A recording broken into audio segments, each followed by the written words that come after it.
It's happened to all of us.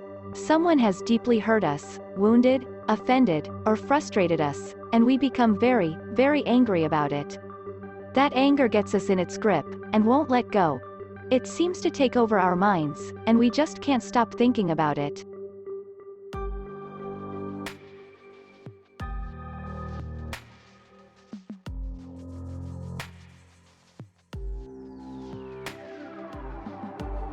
One of the most fundamental teachings of the Bible, prominent in both the Old and New Testaments, is that we cannot afford to continue carrying that weight of anger around in our lives. All of us must confront this issue at some point in our lives. How can I break free from the grip of anger when someone has deeply hurt or frustrated me? Here are 5 steps the Bible says we can take to help us take control of our anger. Number 1. Acknowledge your anger. The Bible is very forthright about the fact that we will get angry at times in our lives, and that inevitable anger is not necessarily a sin. In fact, when handled rightly, it can be a legitimate. So, it's not wrong to be angry, but where we do go wrong is when we allow our anger to control us instead of us controlling it. And the first step to taking control over our anger is simply to acknowledge that we really are angry. When we try to hide our anger, and refuse to acknowledge the rage that's boiling up inside, eventually it goes underground in our emotions, and turns into bitterness and resentment toward the person we are angry with.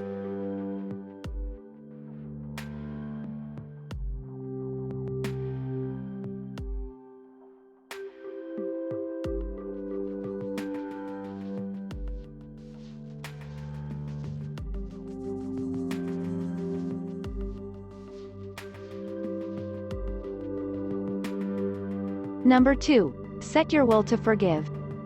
Ultimately, there is only one way to escape the deathly grip of anger when we have been deeply hurt, offended, or frustrated.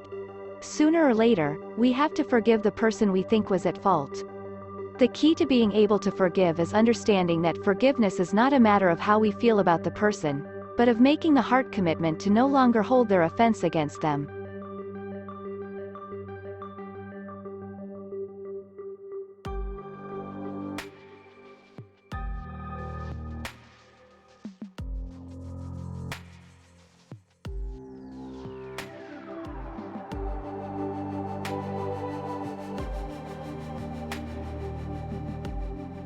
Number 3. Pray the prayer of forgiveness. When we declare to God our decision to forgive the person who hurt us, we recognize that it is primarily to Him that our commitment is made. Our prayer of forgiveness of the offender is a spiritual reality because we establish a covenant of forgiveness with God.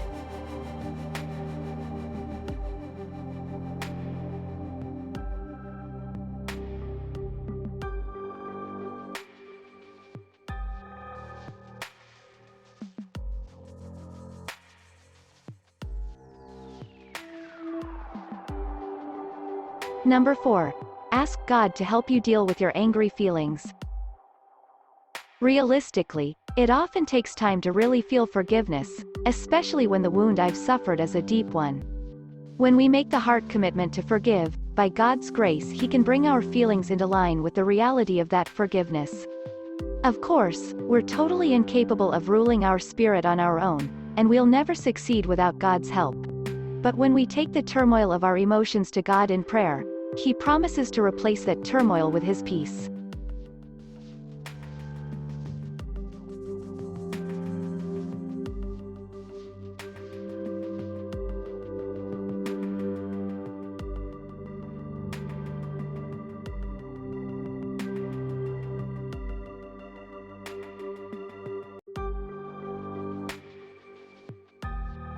Number 5. Refuse to keep thinking about the offense.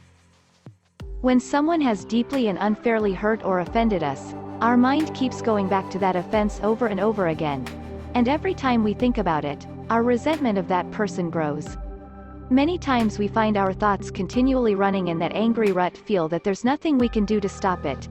After all, we think we can't prevent such thoughts from invading our mind. Bringing every thought into captivity to the obedience of Christ. That's what God calls on us to do when our thoughts seem to be out of control. But how? What we can do is push out the negative thoughts by pouring in joyous thoughts of what God has done for us. Every time we find that our mind has slipped back into that same old rut of anger and bitterness, deliberately we must turn our thoughts to some of the many blessings God has brought into our lives.